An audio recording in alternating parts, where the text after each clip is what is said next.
Well, good evening, everybody. It is day 21 of my live challenge. And for those of you who have been listening in on the entire story, the last several lives have been about forgiveness. A list I made of the things that I needed to forgive myself for. And tonight's topic is around judgment.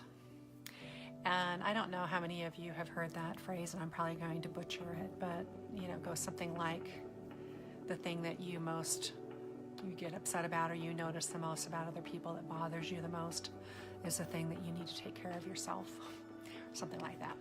But the point is that often when we see things in other people that annoy us or that irritate us or that make us want to kind of leave, it's often because it feels so uncomfortable that it's so familiar. And so I think that is a good explanation for why judgment was one of the things that I needed to deal with and to forgive myself for. I used to say that when I would meet people, I would judge them very quickly, that I had sort of an eye for how people were, and so I would very quickly judge whether or not a lot of things, whether they were a good person, whether or not I wanted to talk to them, whether or not they were sort of worthy of being around. And that was really a harsh way of going about things.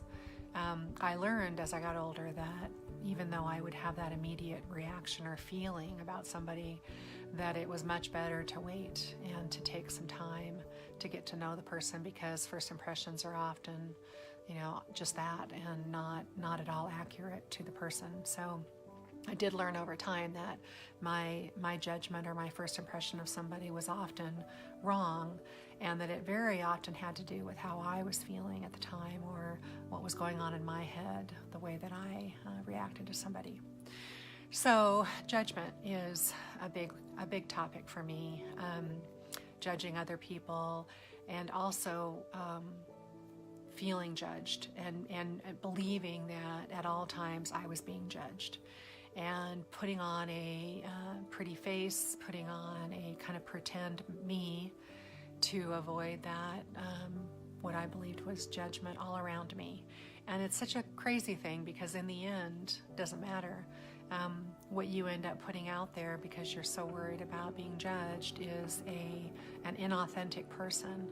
And I didn't want to do that anymore. I didn't want to try to pretend to be what I thought everybody wanted to see.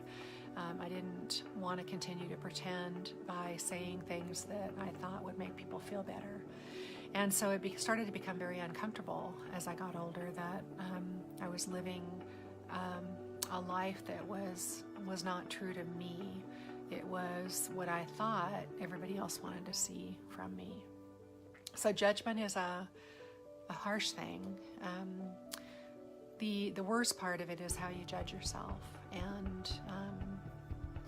And I'm sure if you are a caregiver, woman, mother, daughter, sister, wife, significant other, if you're any of those things, and then on top of that add healthcare provider or nurse to it, there is a need to think about other people besides ourselves. And so what do you project out to the world can be a very protected, guarded kind of person to the rest of the world. We don't often spend a lot of time thinking about what it is we want to be or do. We're so busy taking care of everybody else. But as I started this journey and wrote the book and wrote a whole list of things that I needed to forgive myself for, judgment was a huge piece of this. I had spent an awful lot of time judging myself for all the things that I had done wrong. Being a bad mother, being a bad wife, being a bad everything, daughter. And it gets really hard to kind of dig yourself out from that. And so all I can say is the forgiveness ritual that I'll go through day after tomorrow, which it's interesting, it happens to be on a Saturday. That ritual I'll go through is just the way that I moved forward. It's not a good or a bad thing. There's all kinds of ways that you can do this by, do rituals to let go. But I had to figure out a way that would work for myself. And judgment was probably number one, fear number two, but all these things sort of lead back to fear in the end. That fear of being judged, being called out for being a fake, being called out for being a bad mother, all those things that you worry about. In the end, you're judging yourself way more than anybody else will. So judgment's the topic today, and it's been a really weird few days. I've been very distracted. I haven't really wanted to do these lives, and I couldn't quite put my finger on it, but it's been 6 months to the day since we've heard from our daughter, and it's been hard. And then today I've heard some news about other children committing suicide, and it's really hard.